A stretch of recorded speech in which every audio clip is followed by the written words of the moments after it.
Hey guys, so I'm going to talk to you a little bit about intermittent schedules of reinforcement. You have your fixed ratio, fixed interval, variable ratio, and variable interval.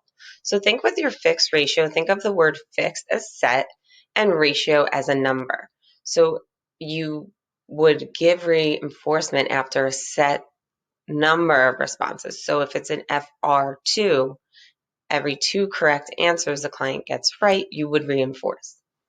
Now for a fixed interval, you're thinking fixed as set and interval as a time frame. So if it's an FI2 after 2 minutes and the correct response, the client gets reinforced. So with your fixed interval and your fixed variable, you will see a post-reinforcement pause. Now with your variable interval and variable ratio, you do not see a post-reinforcement pause. However, you should note that variable interval and variable ratio are resistant to extinction. The most powerful intermittent schedule is your variable ratio, which means it's the most resistant to extinction. Now, think of variable as an average, or I like to just think about. So if it's a variable ratio, and ratio is your number, it's about every two problems correct if it's a VI2.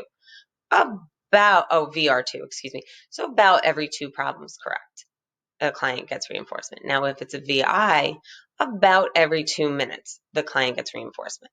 So think about it. The reason why they're the strongest and resistant to extinction is because that about piece, that variable piece, the client does not know when they're going to be reinforced. So their behaviors will continue at a high rate.